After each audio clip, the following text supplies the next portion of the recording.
Clara Henley stood at the crossroads between survival and surrender, her empty stomach warring with her fading dignity as a saloon owner's proposition hung in the dusty Texas air. When a mysterious cowboy intervened with an offer of his own, she discovered that sometimes the greatest nourishment comes not from what feeds the body, but from what awakens the soul. But would accepting his kindness cost her the independence she'd fought so hard to protect? The smell of rotting food made Clara's stomach twist, with hunger and disgust at the same time. She pressed her nose against the cracked window of Murphy's General Store, watching Mrs. Patterson throw perfectly good bread crusts into the trash bin behind the counter. Those crusts could keep her alive for another day, maybe two if she was careful. Clara's bare feet burned against the wooden sidewalk as the Texas sun beat down on Millbrook's main street. The year was 1867, and the town still carried scars from the war that had ended 2 years ago. Empty storefronts lined the dusty road like broken teeth, their windows boarded up with old newspaper and rotting planks. But some businesses had survived, and their owners had money to waste on throwing away food. Her fingers traced the outline of the silver locket hidden beneath her torn dress collar. It was the only thing of value she owned now, the last piece of her mother's jewelry that hadn't been sold or stolen. The metal felt warm against her skin, heated by the blazing sun and her own fevered desperation. A group of well-dressed ladies walked past, their colorful parasols creating circles of shade as they chatted about the upcoming church social. Clara recognized Mrs. Henderson, the banker's wife, and Miss Dorothy, who ran the dress shop. They had been kind to her once, back when she was somebody, back when she had a husband and a home and a place in this town. "Poor thing," she heard Miss Dorothy whisper as they passed. "I heard she's been sleeping in the old barn behind the church." "Shameful," Mrs. Henderson replied, her voice carrying clearly in the still air. "A woman her age should have found herself a husband by now. There are plenty of men looking for wives out here." Clara's cheeks burned with embarrassment. She wanted to tell them that she had been married, that her husband died fighting for the Confederacy, that she had tried to make it on her own, but the words stuck in her throat like dust. She moved away from the window and walked toward the town square, where a few men sat in the shade of the old oak tree, playing cards and drinking from brown bottles. They looked up as she approached, their eyes following her movements with the kind of attention that made her skin crawl. "Well, well," one of them called out. "If it ain't the pretty little widow. You looking for some company, darling?" Clara kept walking, her head held high despite the trembling in her legs. She had learned to ignore comments like that, but they still stung. Every day, she felt herself becoming less of a person and more of a thing to be pitied or leered at. The courthouse clock chimed 3 times, its deep bronze voice echoing across the empty square. Clara realized she had been wandering the streets for hours, hoping to find work or charity or some miracle that would fill the gnawing emptiness in her belly. But Millbrook was a small town with few opportunities, especially for a woman with no family and no money. She sat down on the courthouse steps, grateful for the small patch of shade cast by the building's overhang. Her dress, once a beautiful blue cotton that matched her eyes, was now faded and patched with mismatched fabric. The hem was torn from walking too many miles on rocky roads, and the sleeves were thin from countless washings in creek water. From her seat on the steps, Clara could see the whole town spread out before her. The blacksmith shop, where smoke still rose from the forge, the doctor's office with its neat white sign, the post office where people came to collect letters from distant relatives. Everyone seemed to have a purpose, a place to go, something important to do. Everyone except her. A young boy ran past, chasing a spotted dog that barked with joy as it dodged between horses and wagons. The child's laughter reminded Clara of her younger brother, who had died of fever when she was 15. She wondered what would have happened if he had lived, if she would have had family to turn to when her world fell apart. The sound of piano music drifted from the saloon at the end of the street. Even from a distance, Clara could hear the voices of men singing along to some popular tune. The melody was cheerful and light, completely at odds with the heaviness in her chest. She closed her eyes and tried to remember what it felt like to be happy. There had been good times, she knew. Sunday mornings in church with her husband's hand warm in hers. Evening walks through their small garden, planning what vegetables to plant next season. The way he would hum while shaving. The same tune every morning without fail. But those memories felt like someone else's life now. Like stories she had read in a book about people who lived in a different world, where women had husbands and homes and enough food to eat. A shadow fell across her face, and Clara opened her eyes to find a man standing in front of her. He was tall and thin, with graying hair and clothes that had seen better days. But his shirt was clean, and his boots were polished. And there was something about his posture that suggested he was used to being in charge. "Excuse me, miss," he said, his voice smooth as honey. "I don't believe we've been introduced. Harold Finch, at your service." Clara struggled to her feet, smoothing her skirt with hands that shook slightly. "Mr. Finch, I'm Clara Henley." "Mrs. Henley, then?" He glanced at her left hand, where the pale circle of skin showed where her wedding ring used to be. "Just miss," she said quietly. "My husband passed. I'm sorry for your loss." But his eyes didn't look sorry. They looked calculating, like a merchant sizing up goods at market. "I run the Silver Dollar Saloon. Perhaps you've heard of it?" Everyone in Millbrook had heard of the Silver Dollar. It was the kind of establishment that respectable women pretended not to know about, even though they all whispered about what went on in the rooms upstairs. "I've heard the name," Clara said carefully. Good, good. Well, Miss Henley, I was wondering if you might be interested in some work. I'm always looking for friendly young ladies to help serve drinks and make conversation with the customers. Nothing improper, you understand. Just a bit of company for lonely men who are far from home." Clara's throat went dry. She had heard stories about the girls who worked at the Silver Dollar, about what happened to them after a few months of making conversation with lonely men. But she had also heard that they ate regular meals and slept in real beds and had coins in their pockets. "I'm not sure I'm the right person for that kind of work," she said. Finch smiled, showing teeth that were too white and too sharp. "Oh, I think you might be surprised at what you're capable of, Miss Henley, especially when the alternative is—" He gestured at her worn dress and thin frame. "Well, let's just say that winter comes early in Texas, and it's not kind to those who aren't prepared."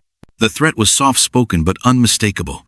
Clara felt something cold settle in her stomach, separate from the hunger that had been her constant companion for days. "I'll need to think about it," she said. Of course. Take all the time you need." Finch tipped his hat politely. "I'll be at the saloon this evening if you decide you'd like to discuss the details." "Good day, Miss Henley."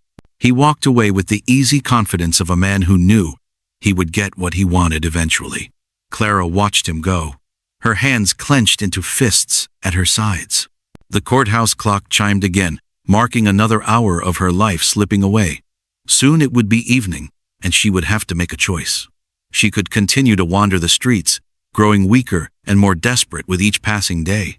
Or she could walk into the Silver Dollar and trade away the last pieces of herself for a chance at survival. Neither option felt like living, but one of them meant she would wake up tomorrow morning, and that had to count for something. The evening air felt thick as molasses as Clara stood outside the Silver Dollar Saloon, her hand frozen on the bat-wing doors.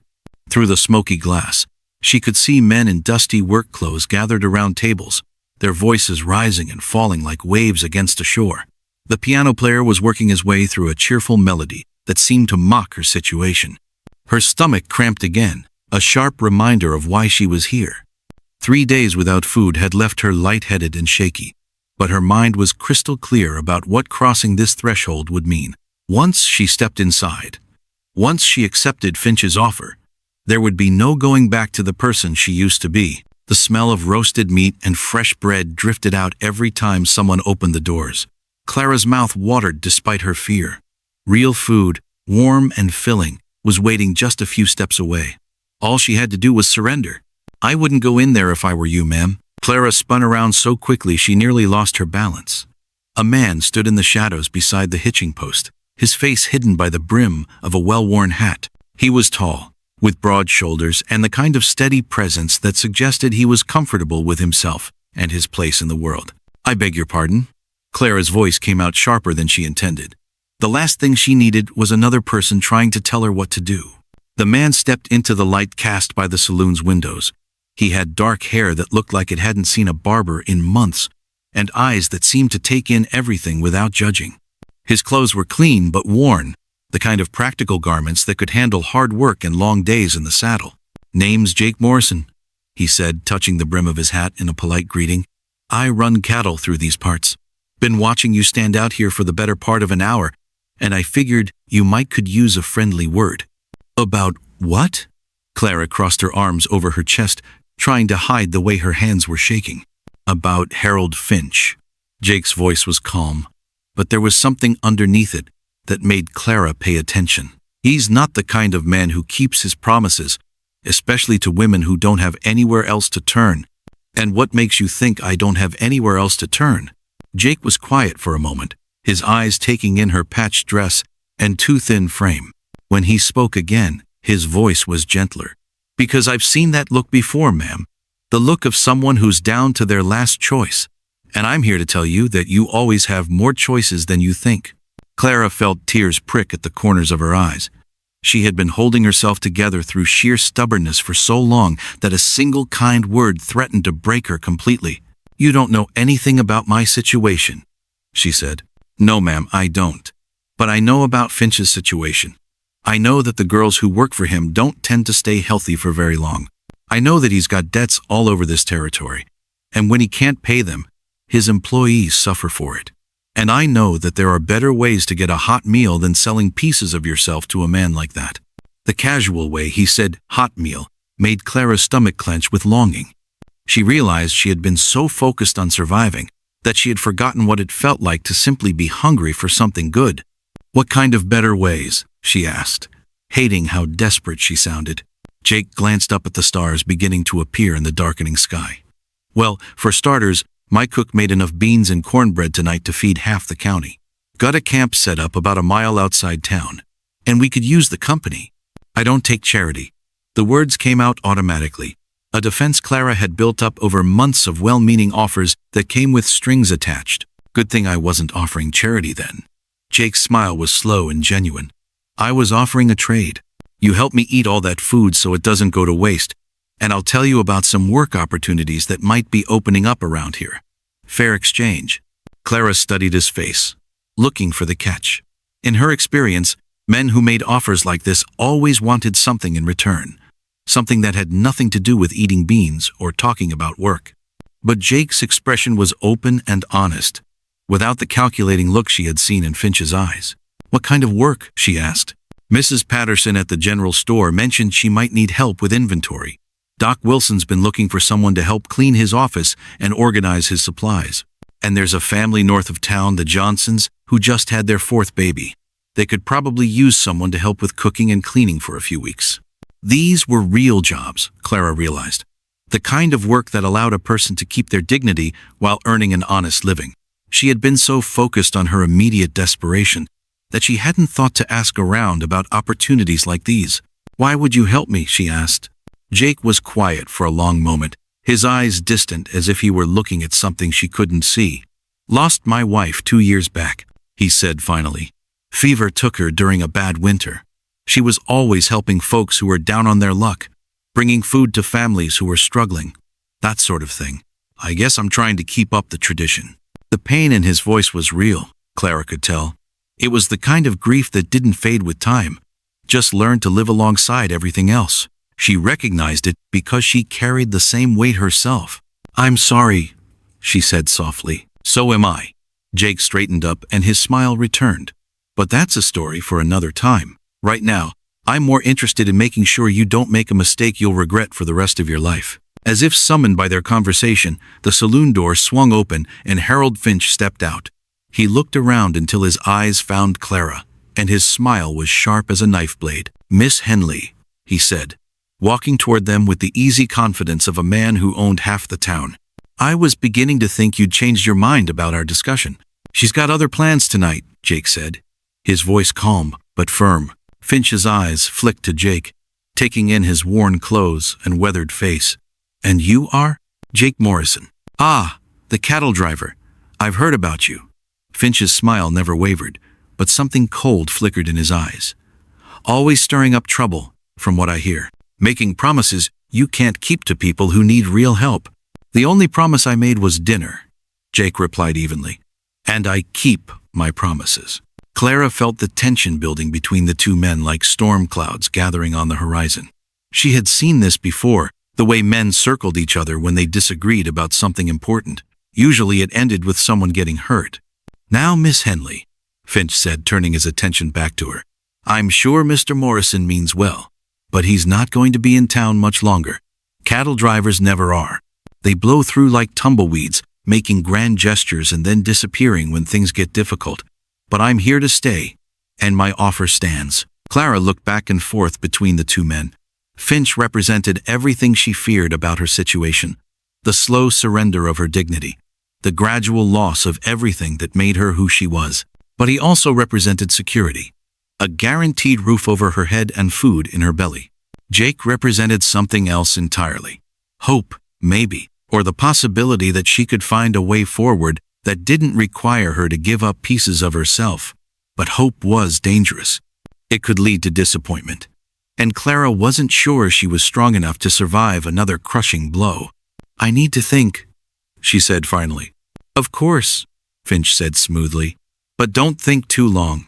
Opportunities like this don't come around often, especially for women in your circumstances." He tipped his hat and walked back into the saloon, leaving Clara alone with Jake and the weight of her decision. The night air was growing cooler, and she could smell rain coming on the wind. "The offer stands," Jake said quietly. "Hot food, honest conversation, and no strings attached. What do you say?" Clara closed her eyes and tried to imagine what her life would look like a year from now. If she went with Finch, she would be fed and housed, but she would also be trapped in a world that would slowly consume everything good about her. If she went with Jake, she might find a way to rebuild her life, but she also might end up right back where she started, hungry and desperate and alone.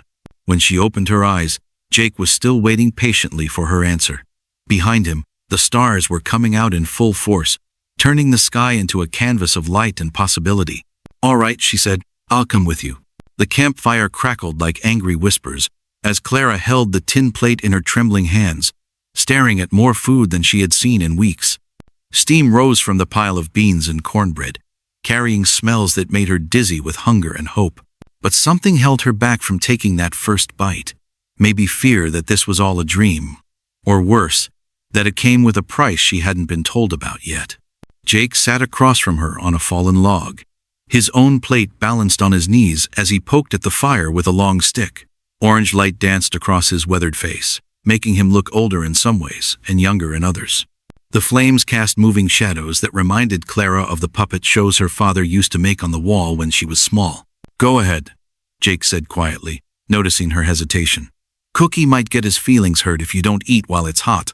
Clara looked around the camp, taking in details she had missed in the darkness of their walk from town. A chuck wagon sat nearby, its canvas cover patched but clean.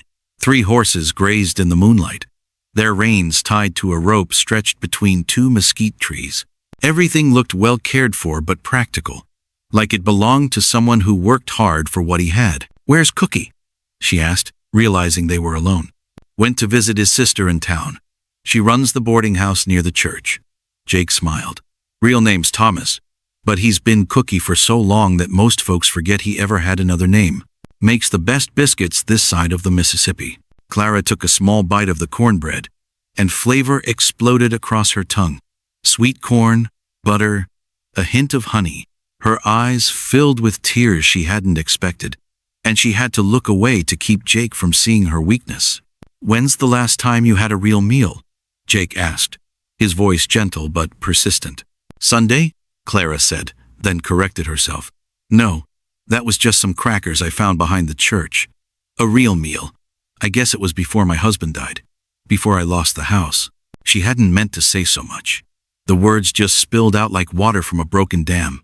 Jake didn't push for more details, just nodded and stirred the fire until the flames grew brighter. "How long ago was that?" he asked. 6 months. Maybe 7.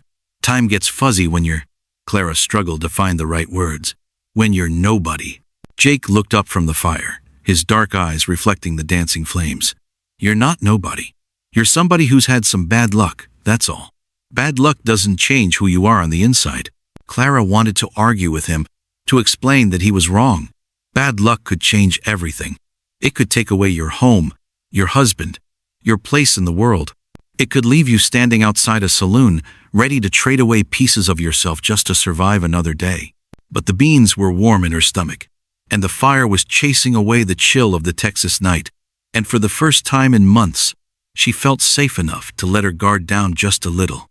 "Tell me about your wife," she said. Jake's face changed, softening in a way that made him look younger. "Her name was Mary. Prettiest thing you ever saw, with hair like spun gold and a laugh that could make flowers bloom. She was a teacher before we married, knew more about books and learning than anyone I ever met." He reached into his shirt pocket and pulled out a small, leather-bound journal. The cover was worn smooth from handling, and the pages were yellow with age. "She kept this," Jake said, running his fingers over the cover. "Wrote in it every single day. Recipes, thoughts about life, little stories about things she saw. Want to hear something?" Clara nodded, surprised by how much she wanted to know about this woman who had been loved so completely. Jake opened the journal to a page marked with a pressed flower. "This is from the spring before she died." She wrote, "Saw a wounded bird today while hanging laundry. Jake wanted to put it out of its misery. Said it would be kinder. But I made him help me build a little nest for it instead. Sometimes the most broken things just need time and gentleness to remember how to fly again." The words hit Clara like a physical blow. She set down her plate and wrapped her arms around herself, feeling exposed and vulnerable in the firelight. "Why are you telling me this?" she asked. "Because Mary was right about that bird. We took care of it for 3 weeks, and then one morning it was gone. Found it later, building a nest in the oak tree by our house, happy as could be, with a mate and everything." Clara understood what he was trying to say, but she wasn't sure she believed it. Birds were simple creatures. They got hurt, they healed, they flew away. People were more complicated. "I'm not a bird," she said. "No, you're not. You're stronger than any bird I ever saw." Jake closed the journal and tucked it back into his pocket. "You survived losing your husband, losing your home, losing everything you thought you needed to be happy. And you're still here, still fighting. That takes a kind of strength most people never have to find." Clara felt something shift inside her chest, like a door opening that had been locked for a long time. She had been thinking of herself as weak, as someone who had failed at the basic task of staying alive with dignity. But maybe Jake was right. Maybe survival itself was a kind of strength. "What happened to her?" Clara asked. "Your wife." Jake's expression darkened. "Fever. Came on sudden in the middle of winter. Doc Wilson tried everything he could, but he trailed off, staring into the fire. She died holding my hand, telling me not to blame myself. Last thing she said was that I should keep helping people, the way she always did. Said it was the best way to honor her memory." "Is that why you helped me tonight?" "Part of it. But mostly I helped you because you looked like someone who deserved a second chance. And I know what it's like to feel like the world has forgotten you exist." Clara finished her beans in silence, thinking about second chances and wounded birds and women who wrote in journals every day. The food sat heavy and warm in her stomach, a reminder that she was still alive, still capable of healing. "The jobs you mentioned," she said finally, "the ones at the general store and the doctor's office, are they real?" Jake nodded. "Real as anything. Mrs. Patterson mentioned it just yesterday when I was buying supplies. Said business has been picking up since the railroad announced they might come through Millbrook. She needs someone reliable to help with inventory and customers. And she'd hire someone like me?" "Someone like what?" "Someone who's had hard times?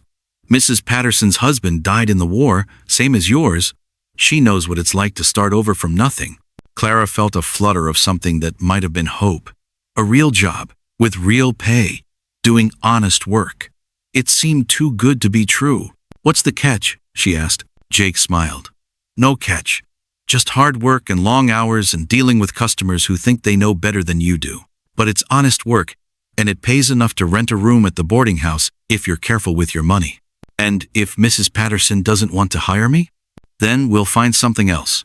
Doc Wilson really does need help, and I heard the Johnsons are getting desperate for someone to help with their new baby. Point is, you've got options. More options than you had an hour ago." Clara looked around the camp again, taking in the peaceful night sounds of horses munching grass and wind rustling through the mesquite trees. For the first time in months, she felt like she could breathe freely. "Why do you live out here?" she asked. "Instead of in town?" Jake shrugged. Prefer the quiet, I guess. Towns can be noisy, full of people who want to tell you how to live your life. Out here, it's just you and the land and the cattle. Simple. Don't you get lonely? Sometimes. But lonely's better than being around people who make you feel like you don't belong. Clara understood that feeling. She had spent the last few months surrounded by people who looked at her with pity or disgust or calculation. Being alone in the wilderness with someone who treated her like a human being was better than being surrounded by a town full of people who saw her as a problem to be solved or ignored. How long have you been driving cattle? She asked. About 5 years now. Started right after Mary died. Couldn't stand to stay in one place. Kept seeing her everywhere I looked. The trail gives you time to think. Time to figure out what matters and what doesn't. And what have you figured out? Jake was quiet for a long moment, watching the fire burn down to glowing coals. That most of the things people worry about don't matter much in the end. That being kind costs nothing but pays more than money ever could. And that everybody deserves a chance to start over, no matter what they've done or what's been done to them. Clara felt tears prick at the corners of her eyes again. She had forgotten that there were people in the world who believed in kindness for its own sake, who helped others without expecting anything in return. What if I can't do it? She asked. What if I try to start over and I fail again? Then you'll try again. And if you fail again, you'll try again after that. That's what living is. Trying again and again until you get it right. Clara looked up at the stars scattered across the black sky like diamonds on velvet. They seemed brighter out here, away from the town lights, and she could see patterns she had never noticed before. I used to know the names of the constellations, she said. My father taught me when I was little, but I forgot them all. Want me to remind you? Clara nodded, and Jake began pointing out the shapes in the sky. The Big Dipper, Orion's belt, the North Star.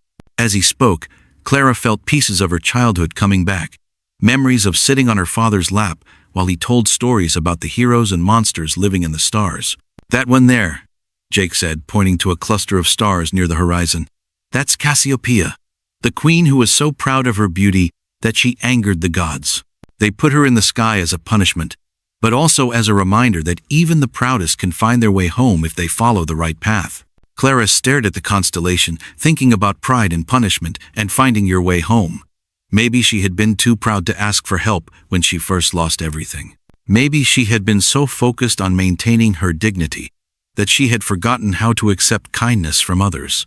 It's getting late, Jake said, banking the fire with dirt. You can sleep in the wagon if you want. I'll bed down under the stars. I couldn't take your bed, Clara protested. It's not much of a bed, just some blankets and a pillow, but it's better than sleeping on the ground. Clara wanted to argue, but she was exhausted from the emotional weight of the day and the warmth of the first real meal she had eaten in weeks. Her body felt heavy with gratitude and the possibility of actually sleeping through the night without worrying about where she would find food tomorrow. Thank you, she said simply. No need to thank me. Just get some rest. Tomorrow we'll go talk to Mrs. Patterson about that job. As Clara climbed into the wagon, she heard Jake humming softly to himself as he spread his blankets on the ground. The melody was sad but hopeful, like a lullaby for adults who had forgotten how to dream. She pulled the clean blankets up to her chin and closed her eyes, listening to the night sounds of the Texas wilderness. For the first time in months, she fell asleep without wondering if she would wake up tomorrow. And for the first time in even longer, she fell asleep looking forward to finding out what tomorrow might bring. Morning came with the sound of sizzling bacon and the smell of fresh coffee, pulling Clara from the deepest sleep she had experienced in months. She sat up in the wagon, momentarily confused by the soft blankets and the absence of the hard ground she had grown accustomed to. Sunlight filtered through the canvas cover, painting everything in warm golden tones that made the world look full of possibility. Through the wagon's opening, she could see Jake crouched by the fire, tending to a cast-iron skillet that popped and crackled with promise. He had already dressed for the day in clean clothes, his hair combed back and his face freshly shaved. He looked like a man who had purpose, who knew exactly what he was doing and why. Morning, he called out when he noticed her stirring. Hope you don't mind, but I took the liberty of making breakfast. Figured you might be hungry after all that talking last night. Clara climbed down from the wagon, suddenly aware of her appearance. Her dress was wrinkled from sleeping in it, and her hair had come loose from its pins during the night. She felt like a scarecrow next to Jake's neat appearance. But when she saw her reflection in the water bucket, she was surprised to see that she looked better than she had in weeks. Her eyes were brighter, her cheeks had more color, and for the first time in a long time, she didn't look like someone who had given up hope. "You didn't have to do all this," she said, gesturing at the elaborate breakfast spread. Besides the bacon, there were eggs scrambled with wild onions, biscuits that must have been made from scratch, and coffee that smelled rich and dark. "Course I did. Can't have you meeting Mrs. Patterson on an empty stomach. She's a good woman, but she's got high standards. Wants to know that the people she hires can handle hard work and long days." Clara felt a flutter of nervousness in her chest. She had been so focused on the idea of having a job that she hadn't really thought about what it would mean to actually work again. It had been so long since she had done anything besides survive that she wondered if she remembered how to be useful to other people. "What if she doesn't like me?" Clara asked, accepting a plate of food that made her mouth water. "She'll like you fine. Mrs. Patterson's got a good eye for people. She'll see what I see. Someone who's been knocked down but hasn't stayed down. Someone who's willing to work hard for an honest living." Clara took a bite of the eggs, and the flavor was so rich and satisfying that she had to close her eyes to appreciate it fully. "What exactly do you see when you look at me?" Jake paused in his eating, considering the question seriously. "I see someone who's stronger than she knows. Someone who's been through hell but still has kindness in her heart. Someone who deserves a chance to show the world what she's made of." The words hit Clara like a warm wave, washing away some of the shame and self-doubt that had been building up for months. She had been so focused on what she had lost that she had forgotten to think about what she might still have to offer. "I used to be good at things," she said quietly. "Before everything fell apart, I could keep house, manage money, deal with customers at my husband's store. I had skills." "Still do," Jake said firmly. "Skills don't disappear just because you haven't used them for a while. They're like muscles. They might get a little weak from lack of use, but they come back quick once you start exercising them again." Clara nodded, feeling something that might have been confidence stirring in her chest. She had been thinking of herself as damaged goods, as someone who had nothing left to contribute to the world. But maybe Jake was right. Maybe she was just out of practice, not broken beyond repair. "Tell me about Mrs. Patterson," she said. "What's she like?" Jake smiled. "Tough as nails, but fair. Lost her husband at Gettysburg, came out here with nothing but a wagon full of goods and a determination to make something of herself. Built that store from nothing, and now it's one of the most successful businesses in town. She doesn't suffer fools, but she's always been good to people who work hard and treat her customers right." "Does she know about my situation?" "She knows you've had hard times, but she also knows you're looking for honest work, and that's what matters to her. Mrs. Patterson's not the type to judge someone for being down on their luck. She's been there herself." Clara felt some of her nervousness ease. The idea of working for someone who understood what it was like to start over from nothing was appealing. It meant she wouldn't have to pretend to be someone she wasn't, or hide the fact that she was rebuilding her life from the ground up. "What would I be doing at the store?" she asked. "Helping customers, keeping track of inventory, making sure the shelves are stocked and organized. Maybe handling some of the bookkeeping if you're good with numbers. It's not glamorous work, but it's steady, and it pays enough to live on." Clara thought about the alternative, the path she had almost chosen the night before. Working at the Silver Dollar would have paid better, probably, but it would have cost her something that couldn't be measured in dollars and cents. Her self-respect, her dignity, her ability to look at herself in the mirror without shame. "When do we go see her?" Clara asked. "Soon as we finish breakfast and get cleaned up. Store opens at 8, and Mrs. Patterson likes to get an early start on the day." Clara looked down at her worn dress and patched shoes. "I don't look like much of a candidate for employment." Jake studied her for a moment, then walked over to the wagon and pulled out a bundle wrapped in brown paper. "This might help," he said, handing it to her. Clara unwrapped the package to find a simple but well-made dress in deep blue cotton, along with a pair of sturdy shoes that looked like they would actually fit her feet. The dress was plain but clean, the kind of thing a respectable working woman might wear to church or to an important meeting. "Where did you get these?" she asked, running her fingers over the soft fabric. "Had them made in town yesterday while you were thinking about your options. Figured you might need something to wear to job interviews." Clara stared at him in amazement. You bought me clothes? But you barely know me. I know enough. I know you're the kind of person who deserves a chance to succeed. And I know that sometimes success depends on making a good first impression. Clara felt tears prick at the corners of her eyes. No one had done something this thoughtful for her in longer than she could remember. The dress wasn't fancy, but it was new and clean and made specifically for her. It represented hope, possibility, a chance to present herself as someone worth hiring. I don't know how to thank you, she said. Don't need to thank me. Just wear it with pride and show Mrs. Patterson what you're made of. Clara clutched the dress to her chest, feeling the weight of Jake's faith in her. She had been so focused on her failures that she had forgotten what it felt like to have someone believe in her potential. I'll change behind the wagon, she said, and then we'll go see about that job. As Clara changed into the new dress, she caught sight of herself in the small mirror hanging from the wagon side. The woman looking back at her was still thin, still marked by hardship, but she looked different somehow. The dress fit perfectly, and the color brought out the blue in her eyes. More importantly, she looked like someone who had a future, someone who was moving forward instead of just surviving. When she emerged from behind the wagon, Jake looked up from packing away the breakfast dishes and smiled. You look like you're ready to take on the world.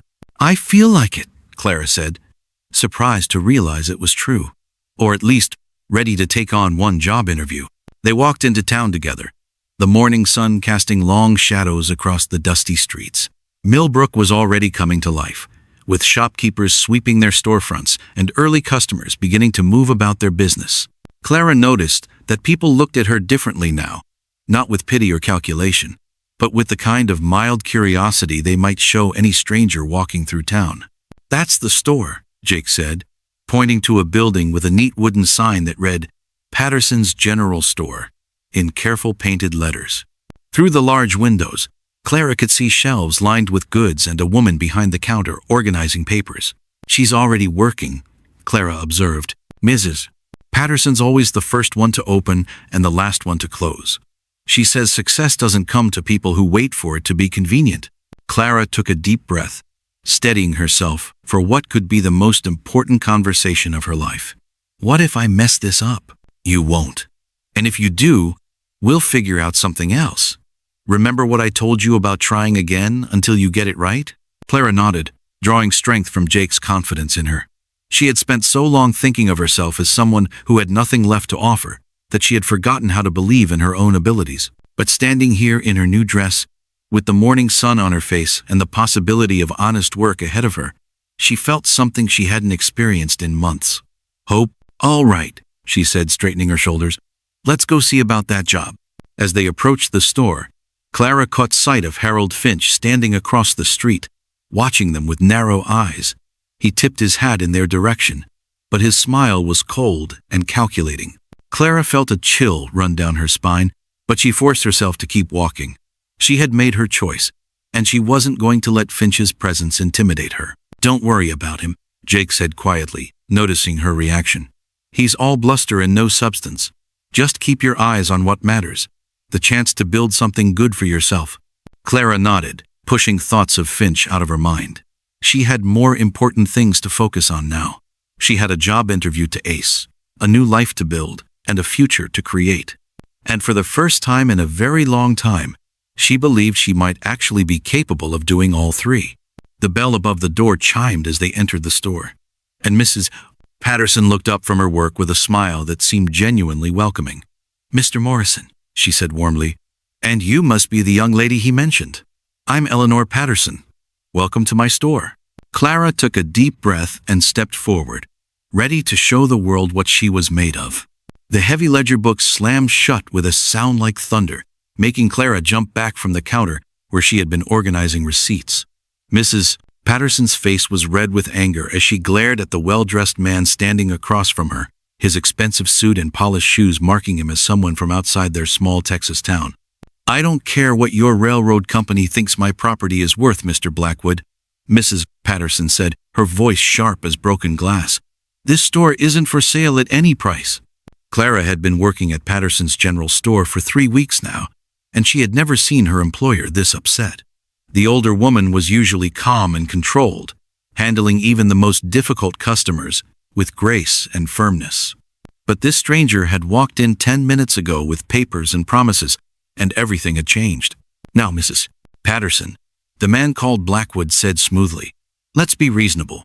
The Texas Central Railroad is coming through Millbrook, whether you cooperate or not. You can sell now and make a tidy profit, or you can wait and watch your business die when the new depot opens 2 miles south of here." Clara continued sorting through the morning's receipts, but her ears were tuned to every word. She had heard rumors about the railroad for months, but no one seemed to know exactly what it would mean for the town. Some people said it would bring prosperity and growth. Others worried it would destroy the close-knit community they had built. 2 miles south? Mrs. Patterson's voice rose an octave. "That's practically in the next county. How is that supposed to help my customers?" "It's not about helping your current customers," Blackwood replied, adjusting his gold watch chain. "It's about reaching new ones. Imagine having access to goods from Dallas, Houston, even New York. Think of the opportunities for expansion." Clara glanced up from her work to see Mrs. Patterson's hands clenched into fists at her sides. The woman who had taken a chance on hiring her, who had patiently taught her the ins and outs of running a business, looked like she was ready to throw the railroad man out bodily. "And what about the people who depend on this store?" Mrs. Patterson demanded. "The families who walk here from their farms because they can't afford to travel miles to some fancy new depot? What happens to them?" Blackwood shrugged, a gesture that managed to be both elegant and dismissive. "Progress requires sacrifice, Mrs. Patterson. Those who adapt will prosper. Those who don't." He left the sentence hanging like a threat. Clara felt a chill run down her spine. She had just started to feel secure in her new position, just begun to believe that she might actually be able to build a stable life for herself. The thought of losing everything again made her stomach clench with familiar fear. "I'll need time to consider your offer," Mrs. Patterson said finally, her voice carefully controlled. "Of course, but don't take too long. The railroad won't wait forever, and neither will I. Other businesses in town have already seen the wisdom of our proposition." After Blackwood left, the store fell silent, except for the ticking of the old clock on the wall. Clara continued her work, but she could feel the weight of Mrs. Patterson's worry filling the space between them. "Clara," Mrs. Patterson said finally, "come here, please." Clara approached the counter where her employer stood, staring at the papers Blackwood had left behind. The older woman's face had aged years in the span of a single conversation. "How much of that did you hear?" Mrs. Patterson asked. "Most of it," Clara admitted.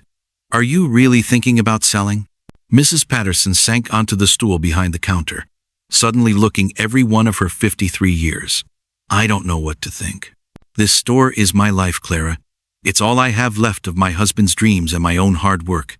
But if the railroad really is coming, if they're building the depot miles from here, what would happen to the job?" Clara asked, hating how small her voice sounded. "I don't know. If I sell, the new owners might keep you on, or they might bring in their own people. If I don't sell, and the business fails because everyone starts shopping at the depot." Mrs. Patterson trailed off, unable to finish the thought. Clara felt the familiar weight of uncertainty settling on her shoulders. Just when she had started to believe in her own future, everything was changing again. But this time, she realized, she wasn't just worried about herself. She was worried about Mrs. Patterson, about the other businesses in town, about the customers who depended on them. "Maybe we should talk to Jake," Clara suggested. "He travels all over with his cattle. He might know more about what's really happening with the railroad." Mrs. Patterson nodded slowly. "That's a good idea. Ask him to come by this evening after we close. And Clara, don't mention this to the customers yet. No point in starting a panic until we know more." The rest of the day passed in a blur of normal activities that felt anything but normal. Clara helped customers find what they needed, restock shelves, and balance the cash drawer, all while trying to ignore the knot of anxiety in her stomach.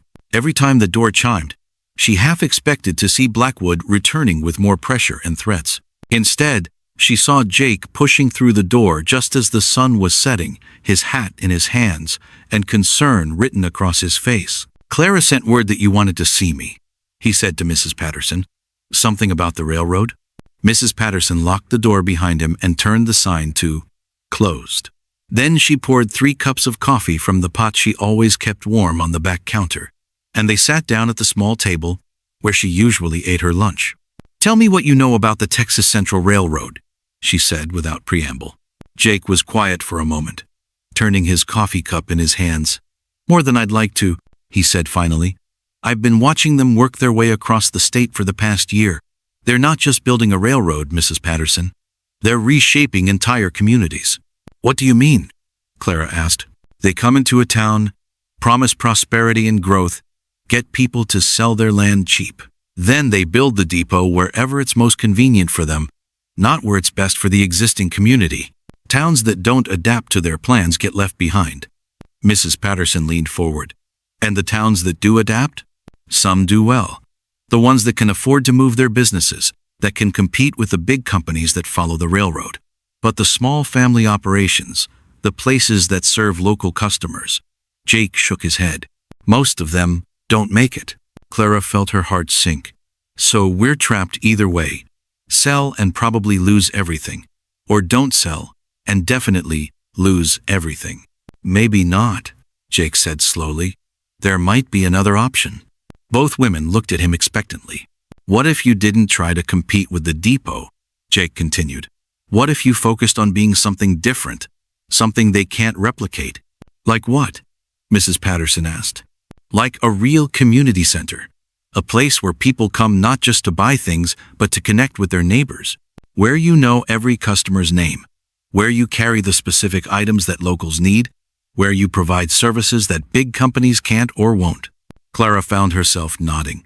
"Like how you special order Mrs. Johnson's medicine when she can't make it to the doctor in town. Or how you let the Thompson children trade eggs for candy when their parents are short on cash." "Exactly," Jake said. "The railroad depot will have volume and variety, but it won't have heart. It won't have the personal touch that makes people feel like they belong somewhere." Mrs. Patterson was quiet for a long moment, staring into her coffee cup. "It's a risk," she said finally. "I'd be betting everything on the idea that people will choose personal service over convenience and lower prices." "It's a risk either way," Jake pointed out. "At least this way, you're betting on something you can control. You can't control what the railroad does, but you can control how you respond to it." Clara felt a spark of something that might have been excitement. "We could expand the services we offer, maybe add a small restaurant area, or a place where people can read newspapers and socialize. Make it more than just a store." "The building next door has been empty for months," Mrs. Patterson mused. "Old Murphy's barber shop. If I could rent it, or maybe even buy it." "You'd need capital for that," Jake said. "Money to expand, to renovate, to cover expenses while you're building up the new business model." Mrs. Patterson's face fell. "I don't have that kind of money. Most of what I've saved is tied up in inventory and property." Clara's mind was racing. What about the other business owners? If the railroad is threatening all of them, maybe they'd be willing to work together, pool resources, share costs, create something bigger than any of them could manage alone. Jake smiled. "Now you're thinking like a real businesswoman." "But would it work?" Mrs. Patterson asked. "Can we really compete with the railroad?" "You won't be competing with them," Jake said. "You'll be offering something completely different, something they can't take away from you." Clara felt a flutter of hope mixed with fear. The plan was bold, risky, and would require more courage than she had ever had to summon before. But it was also a chance to not just survive, but to thrive, to build something meaningful instead of just hanging on to what was left of the old ways. "There's something else," Jake said quietly. "Something you should know before you make any decisions." Both women looked at him, sensing from his tone that whatever he was about to say would be important. "I've been asking around about this Blackwood character. He's not just a railroad representative. He's been buying up property all along the route, sometimes legitimately, sometimes through intimidation and threats. The word is that he's planning to build more than just a depot down south. He's planning an entire new town." Mrs. Patterson went pale. "A new town? Complete with businesses, houses, everything people need. He's not just trying to move commerce away from Millbrook. He's trying to move the entire population." The room fell silent as the implication sank in. This wasn't just about competing with a railroad depot. This was about the survival of their entire community. "How long do we have?" Clara asked. 6 months, maybe less. The railroad will be here by spring. And once it arrives, everything changes. Mrs. Patterson stood up and walked to the window, looking out at the quiet street where she had built her life and her business. 6 months to reinvent everything we've worked for, she said softly.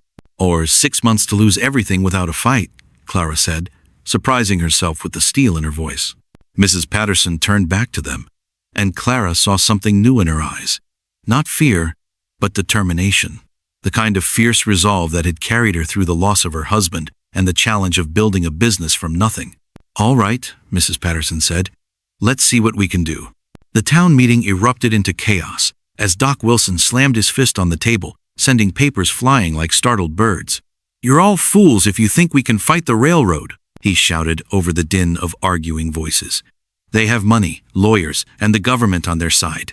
What do we have? A general store and a bunch of dreams. Clara sat in the back of the crowded church hall, watching the heated debate with a mixture of fascination and fear. It had been Mrs. Patterson's idea to call this meeting, to bring together all the business owners and community leaders to discuss their options. But what had started as a civilized discussion had quickly devolved into shouting matches and accusations. We have something they don't, Mrs. Patterson said, standing up from her seat in the front row. Her voice was calm but carried clearly through the room. We have history. We have relationships. We have a community that people care about. And how exactly do you plan to eat history when your customers are all shopping at the new depot? Demanded Mr. Prez Harrison, who owned the hardware store. My family has been in this business for 20 years, and I'm not about to lose everything because of some romantic notion about community spirit. Clara watched the faces around the room, seeing the same fear and uncertainty that she had been carrying for months. These were good people, hard-working folks who had built their lives around serving their neighbors. But they were also practical people who understood that good intentions didn't pay the bills. Maybe we should hear what Mrs. Patterson has in mind before we dismiss it, suggested Mrs. Pat Henderson, the banker's wife. She's managed to keep her store profitable when others have failed. Perhaps she has insights that could help us all. Mrs. Patterson nodded gratefully and moved to the front of the room. I've been thinking about this for weeks, she began. The railroad isn't just a threat. It's also an opportunity, but only if we're smart about how we respond to it. She pulled out a large sheet of paper and spread it on the table where everyone could see. It was a rough map of Millbrook, with the existing businesses marked in black ink and proposed changes sketched in red. The depot will be here, she said, pointing to a spot south of town. That's where people will come to catch trains and ship goods. But what happens when they're waiting for those trains? What happens when they need supplies that aren't available at the depot? What happens when they want to experience real Texas hospitality instead of corporate efficiency? Clara found herself leaning forward, caught up in Mrs. Patterson's vision despite her own doubts. We turn Millbrook into a destination, Mrs. Patterson continued. Not just a place to buy things, but a place to experience something special. We expand the general store into a community center. We add a restaurant that serves real home cooking. We create a hotel where travelers can stay in comfort. We build a livery stable where they can rent horses to explore the countryside. And who's going to pay for all this? Doc Wilson interrupted. I can barely afford to keep my practice running as it is. We all pay for it, Mrs. Patterson said simply. Together, we pool our resources, share the risks, and share the profits. Instead of competing with each other for a shrinking market, we work together to create a bigger one. The room buzzed with conversation as people considered this radical idea. Clara could see the appeal of it, but she could also see the enormous challenges. Getting a group of independent business owners to work together would be like herding cats. It's an interesting idea, said Mr. Peterson, who ran the feed store. But what makes you think tourists will want to come to Millbrook? We're not exactly a scenic destination. We could be, Mrs. Patterson said, and Clara heard the passion in her voice. We're sitting on some of the best grazing land in Texas. We have history. The old stagecoach route runs right through town. We have character. Buildings that tell stories. People who remember when this was frontier country. And we have something the big cities don't have, added Jake, who had been silent until now. We have authenticity. People are getting tired of everything being the same wherever they go. They want to experience something real, something that connects them to the land and the people who shaped it. Clara felt a stirring of excitement. The plan was ambitious, maybe even impossible, but it was also inspiring. Instead of just trying to survive, they would be building something new and meaningful. "What about the railroad company?" asked Mrs. Henderson. "What if they try to stop us?" "They can't stop us from running legitimate businesses," Mrs. Patterson replied. "As long as we're not interfering with their operations, we have as much right to be here as they do." "But what if they try to buy us out?" Mr. Harrison asked. "What if they make offers we can't refuse?" "Then we make a pact," Mrs. Patterson said firmly. "We agree that none of us will sell to the railroad without the consent of the group. We stand together, or we fall together." The room fell silent as people considered this proposal. It was a big commitment, potentially binding them to a course of action that could make or break their futures. "I need to think about this," Doc Wilson said finally. "It's not a decision I can make lightly." "Of course, Mrs. Patterson agreed. "Take all the time you need.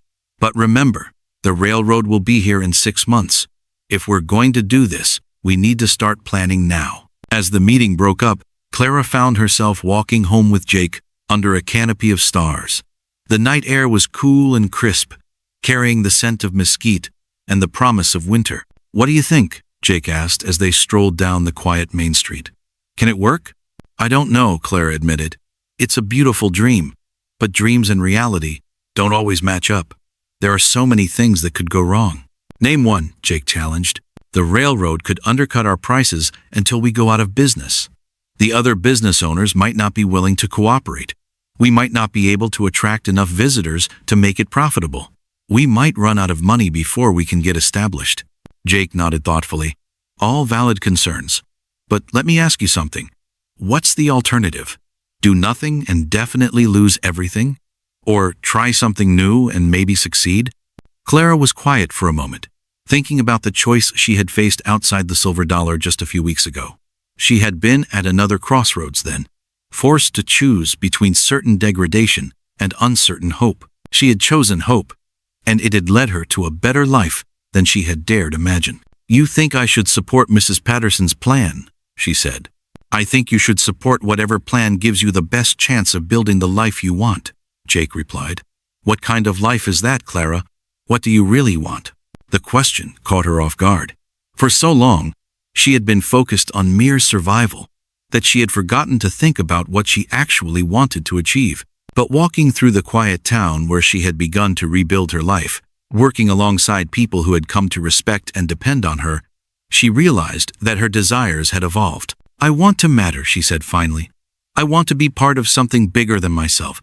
I want to help build something that will last, that will make a difference in people's lives." "And do you think Mrs. Patterson's plan could give you that?" Clara looked around at the familiar storefronts, the houses where she had come to know the families who lived in them, the streets where she had walked from desperation to hope. "Maybe. It's risky, but maybe that's what makes it worth trying." "Risk is just another word for possibility," Jake said. "And you've already proven you can handle more risk than most people ever face." They had reached the boarding house, where Clara now rented a small but comfortable room. It wasn't much, but it was hers, paid for with money she had earned through honest work. That meant everything to her. "Jake," she said, turning to face him in the soft light spilling from the boarding house windows, "why do you care so much about what happens to Millbrook? You're a cattle driver. You could take your herd anywhere."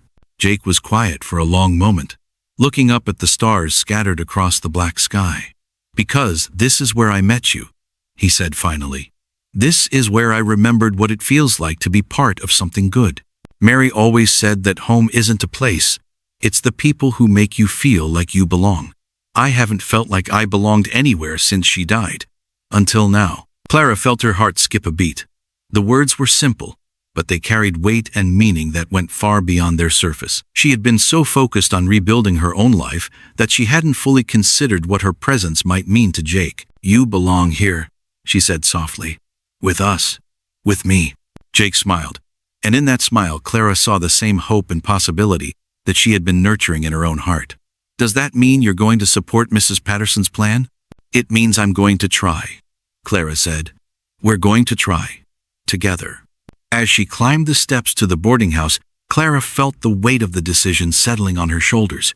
It wasn't just about supporting Mrs. Patterson's business plan. It was about choosing to believe in the future, to invest in the possibility that things could be better than they were. She had spent so long expecting the worst that she had forgotten how to hope for the best. But standing there in the doorway, with Jake's words still echoing in her mind and the promise of tomorrow stretching ahead of her, she felt something she hadn't experienced in a very long time. She felt ready to fight for the life she wanted, instead of just accepting whatever life handed her. And that, she realized, might be the most important victory of all. The next morning, Clara walked into Patterson's general store with her head held high and her mind made up. She was going to help build something worth fighting for, something that would matter long after the railroad had moved on to the next town. "Mrs. Patterson," she said, hanging up her coat and tying on her apron, "I've been thinking about your plan, and I'm in." Mrs. Patterson looked up from her morning paperwork, and Clara saw relief and gratitude flood her face. "Thank you, Clara. I was hoping you'd say that." "What do we do first?" Clara asked. "First, we prove to the rest of the town that this can work. We start small, with improvements to the store, and we show everyone what's possible when people work together toward a common goal." Clara nodded, feeling the familiar flutter of nervousness mixed with excitement. It was the same feeling she had experienced when she first accepted Mrs. Patterson's job offer, when she had chosen to trust Jake's kindness, when she had decided to stop being a victim of circumstances and start being the author of her own story. "Then let's get started," she said, and meant it. The crash of breaking glass shattered the morning silence as Clara watched 3 men on horseback ride away from the store, their laughter echoing off the empty buildings like cruel music. Shards of the front window lay scattered across the wooden sidewalk, catching the early sunlight and throwing tiny rainbows onto the dusty street. "That's the 3rd time this month," Mrs. Patterson said, her voice tight with controlled anger as she swept broken glass into a pile. "First the accidental damage to our supply wagon, then the mysterious problems with our credit at the bank, and now this." Clara knelt beside her employer, carefully picking up the larger pieces of glass and placing them in a wooden crate. Her hands shook slightly, not from fear but from rage. For 2 months, they had been working to transform the store into something special, something that would draw people from miles around. And for 2 months, they had faced an escalating campaign of harassment that could only have one source. "It's Blackwood," Clara said, stating what they both knew. "He's trying to force us out before the railroad arrives." Mrs. Patterson nodded grimly. "The question is, what do we do about it?"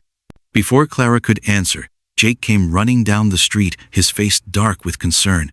Behind him came Doc Wilson, Mr. Harrison from the hardware store, and several other business owners. Word traveled fast in a town the size of Millbrook. "Anyone hurt?"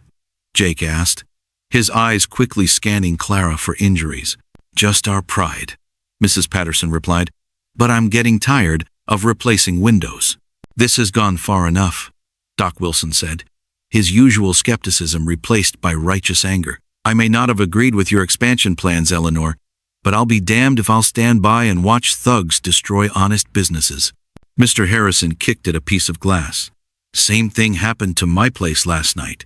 Someone pried the lock off my back door and scattered my inventory all over the floor. Didn't steal anything, just made a mess. And my feed store," added Mr. Peterson, "found horse manure spread all over my front porch this morning. Had to spend 2 hours cleaning it up before I could open." Clara felt a chill of realization. He's not just targeting us. He's going after everyone who might support the expansion plan. "Smart strategy," Jake said grimly. "Make it too expensive and too dangerous for people to resist his offers. Classic intimidation tactics." Mrs. Patterson set down her broom and looked at the gathered group. "So what do we do? Give up? Sell out to him and hope he keeps his promises? Or we fight back?" Clara said, surprising herself with the steel in her voice. "We show him that we're not going to be intimidated." "Fight back how?" Doc Wilson asked. "We're shopkeepers and farmers, not gunfighters." "We don't need guns," Clara said, her mind racing with possibilities. "We need to be smarter than him. We need to turn his own tactics against him." Jake looked at her with interest. "What do you have in mind?" Clara stood up, brushing dust from her skirt. "Blackwood's strategy depends on isolating us, making us feel alone and vulnerable. But what if we did the opposite? What if we made it impossible for him to target us without the whole town knowing about it? I'm listening, Mrs. Patterson said. We organize a watch system. People take turns keeping an eye on each other's businesses. We make sure there are always witnesses around, and we document everything, every threat, every act of vandalism, every suspicious visitor. And then what? Mr. Harrison asked. The sheriff's in Blackwood's pocket, everyone knows that. Then we go over his head, Clara said. We write to the territorial governor, to the railroad company's headquarters, to the newspapers in Dallas and Houston. We make this public. Doc Wilson shook his head. Blackwood has money and influence. Who's going to believe a bunch of small-town business owners? They'll believe us if we have proof, Clara said. And if we make enough noise, they'll have to investigate. Railroad companies don't like bad publicity, especially when they're trying to expand into new territory. Mrs. Patterson was nodding slowly. It could work, but it would require everyone to stick together, to trust each other completely. I'm in, Jake said immediately. I've been thinking about staying in Millbrook permanently anyway. This gives me another reason. Clara felt her heart skip at his words, but she forced herself to focus on the problem at hand. What about the rest of you? One by one, the business owners agreed to the plan. Even Doc Wilson, despite his reservations, committed to participating in the watch system. As they talked through the details, Clara felt a growing sense of purpose. This wasn't just about saving their businesses anymore. It was about saving their community.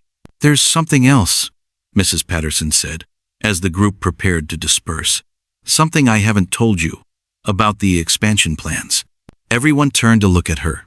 I've been corresponding with a writer from back east, a man named Samuel Hartwell. He's been traveling through Texas, documenting the changes brought by the railroad. He's interested in writing about Millbrook, about what we're trying to do here. What kind of writing? Jake asked. The kind that gets published in magazines and newspapers across the country. The kind that could bring us the attention we need to make this work. Clara felt a flutter of excitement.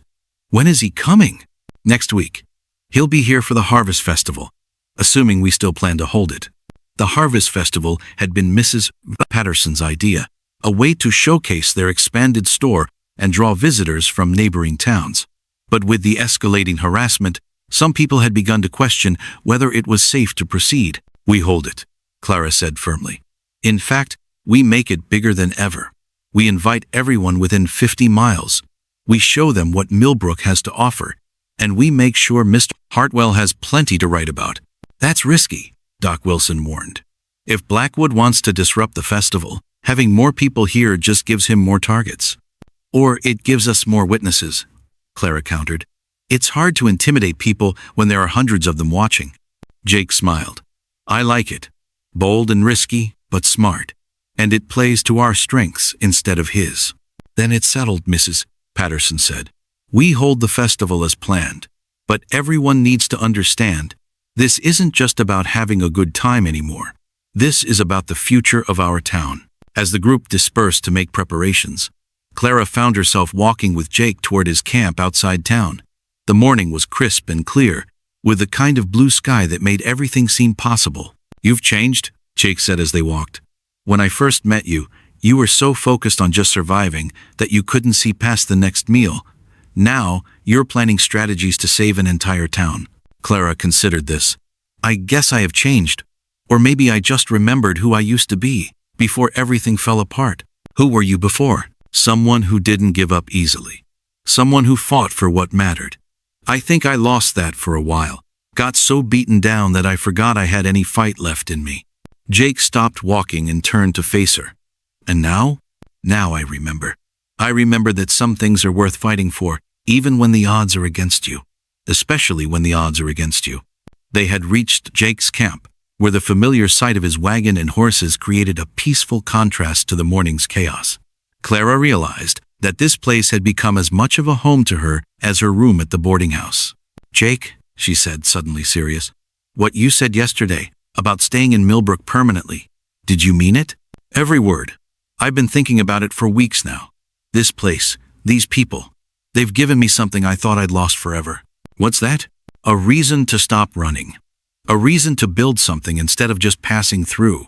Clara felt tears prick at the corners of her eyes. I know the feeling.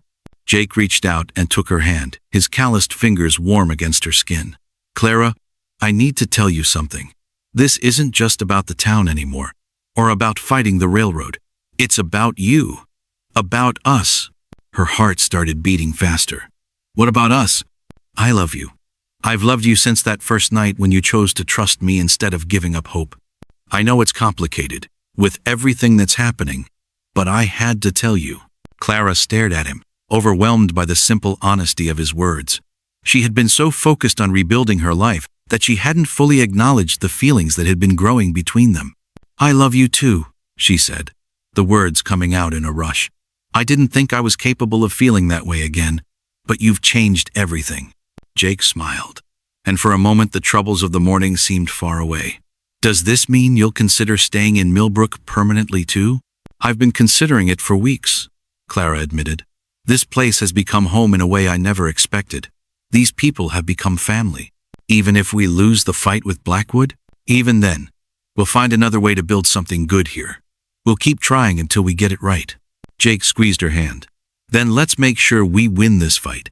For us, for the town, for everyone who believes in what we're trying to build. Clara nodded, feeling the weight of responsibility settling on her shoulders. The Harvest Festival was just a week away, and there was so much to do. But for the first time since the harassment began, she felt truly hopeful about their chances. We should get back, she said. There's a lot of work to do before next week. As they walked back toward town, Clara's mind was already racing with plans and possibilities. The festival would be their chance to show everyone what Millbrook could become. But it would also be Blackwood's best opportunity to destroy everything they had worked for. The next week would determine the future of their town, their business, and their dreams. Clara just hoped they were ready for whatever Blackwood had planned. The sound of hammering filled the air as Clara stood in the middle of what had once been Murphy's old barbershop, watching volunteers transform the dusty space into something magical. Colorful banners hung from the ceiling. Tables groaned under the weight of homemade food, and the smell of fresh bread mixed with the scent of autumn flowers. In just 3 days, the Harvest Festival would begin, and Clara could hardly believe what they had accomplished. Hand me that ladder, called Mrs. Bouse Johnson from across the room, where she was hanging lanterns that would provide warm light for the evening dancing. These decorations won't hang themselves. Clara grabbed the wooden ladder and carried it over, marveling at how the whole town had come together for this project. Even people who had initially opposed Mrs. Patterson's expansion plans were now working side by side with the supporters, united by a common goal. It's beautiful, Clara said, looking around at the transformed space. It's hard to believe this was an empty building just 2 weeks ago. That's what happens when people work together towards something they believe in, Mrs. Johnson replied, climbing up to adjust a particularly stubborn lantern. My grandmother used to say that the only impossible dreams are the ones nobody's willing to work for. Through the large windows, Clara could see similar activity happening all over town. Jake was helping Mr. Harrison set up a display of handmade furniture and tools. Doc Wilson was arranging a booth where he would demonstrate old-fashioned medical techniques. Even the church ladies were contributing, with a quilt display that would showcase the artistic talents of Millbrook's women. Clara! Mrs. Patterson's voice called from the doorway. Come quickly. Mr. Hartwell has arrived early. Clara's stomach fluttered with nervousness.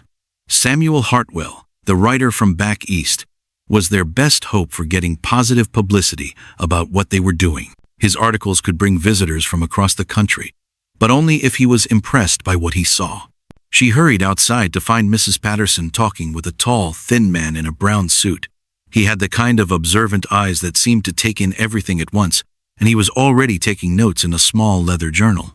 Mr. Hartwell, Mrs. Patterson said, I'd like you to meet Clara Henley, my assistant and one of the driving forces behind our expansion project. Hartwell extended his hand with a warm smile. Miss Henley, it's a pleasure. Mrs. Patterson has been telling me about your innovative approach to community development. I'm quite interested to hear your perspective.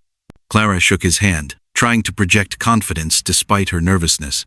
Welcome to Millbrook, Mr. Hartwell. I hope you'll find our story worth telling. Oh, I'm sure I will. I've been traveling through Texas for months, documenting how the railroad is changing communities, but I've never seen anything quite like what you're attempting here. What makes it different? Clara asked, genuinely curious about his perspective. Hartwell glanced around at the bustling activity. Most towns either embrace the railroad completely, abandoning their original character, or they resist it completely and get left behind. But you're trying to create a third option, adaptation without surrender. It's fascinating. Mrs. Patterson beamed. That's exactly what we're trying to do. We want to preserve what makes Millbrook special, while still finding ways to thrive in the modern world. And what would you say makes Millbrook special? Hartwell asked, his pen poised over his notebook.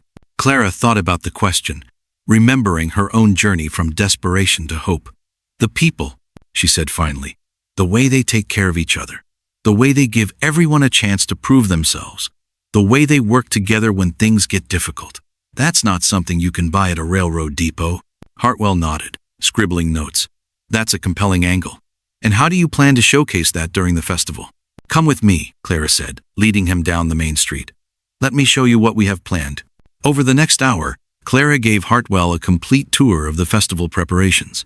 She showed him the storytelling area where old-timers would share tales of the frontier days, the demonstration booths where craftsmen would show traditional skills, and the community feast where everyone would contribute a dish and share it with strangers.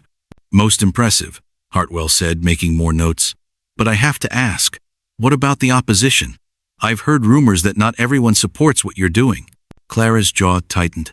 There have been some challenges, yes, but we're not going to let intimidation tactics stop us from building something good. Intimidation tactics.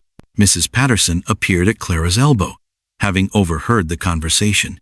Perhaps we should discuss this privately, she suggested. They led Hartwell to the store, where Mrs. Patterson poured coffee, and they sat down at the small table where so many important decisions had been made. Off the record, Mrs. Patterson began, we've been dealing with harassment from someone who wants to buy up all the property in town. Broken windows, damaged goods, threats against anyone who supports our plans. Hartwell leaned forward with interest. And you believe this is related to the railroad? We know it is, Clara said. The man behind it, Harold Blackwood, has been very clear about his intentions. He wants to force us out so he can buy our land cheap and build his own development. That's a serious accusation. Do you have proof? Mrs. Patterson pulled out a thick folder. We've been documenting everything. Dates, times, witnesses, photographs of the damage. We've also been tracking his movements and his associates. Hartwell flipped through the documents, his expression growing more serious. This is quite comprehensive. Have you contacted the authorities? The local sheriff is compromised, Clara said diplomatically. But we're planning to take this to higher authorities after the festival. I see. And you're going ahead with the festival despite these threats? Because of them, Clara said firmly. We refuse to let bullies dictate how we live our lives. Hartwell smiled. That's exactly the kind of courage my readers want to hear about. May I quote you on that? You may quote any of us, Mrs. Patterson said. We're not hiding anything. As they talked, Clara became increasingly convinced that Hartwell was going to write a positive story about their efforts. He seemed genuinely impressed by their organization and their determination to succeed, despite the obstacles. There's one more thing you should know, Clara said as the interview was winding down. The festival isn't just about showcasing our town. It's about proving that small communities can adapt and thrive in the modern world without losing their souls. And if you succeed, then we'll have created a model that other towns can follow. A way to embrace progress without abandoning the values that make communities strong. Hartwell closed his notebook and stood up. Miss Henley, Mrs. Patterson, I have to say that in all my travels, I've rarely encountered such a compelling story. I'll be very interested to see how the festival unfolds. After he left, Clara and Mrs. Patterson sat in companionable silence, both lost in their own thoughts. Do you think we can really pull this off? Mrs. Patterson asked finally. Clara looked around the store that had become her second home, thinking about all the people who had worked so hard to make the festival a success. I think we already have, she said. Win or lose, we've proven that people can come together and create something beautiful when they believe in it. And if Blackwood tries to disrupt the festival, then he'll have to deal with the entire town, plus a writer from back east who's already documented his harassment campaign. I'd say the odds are in our favor. Mrs. Patterson smiled. You've come a long way from the woman who was ready to give up hope outside the silver dollar. Clara nodded, remembering that desperate night that now seemed like a lifetime ago. I've learned that hope is like a muscle. The more you use it, the stronger it gets. As the sun set over Millbrook, Clara felt a deep sense of satisfaction. Tomorrow would bring new challenges, and the festival would be the ultimate test of everything they had worked for. But tonight, she was content to sit in the store that had given her a second chance, surrounded by the evidence of what people could accomplish when they refused to give up. The harvest festival would begin in 3 days, and Clara was ready for whatever came next. She had found her place in the world, her purpose, and her love. Now all that remained was to defend them. Outside, the sound of hammering continued as volunteers worked late into the night, preparing for the most important 3 days in Millbrook's history. And somewhere in the darkness, Clara knew that Harold Blackwood was probably making his own preparations. But for the first time since this all began, Clara wasn't afraid of what he might do. She was ready to fight for the life she had built, the people she loved, and the future she believed in. The festival would be their moment of truth, and Clara intended to make sure it was a triumph.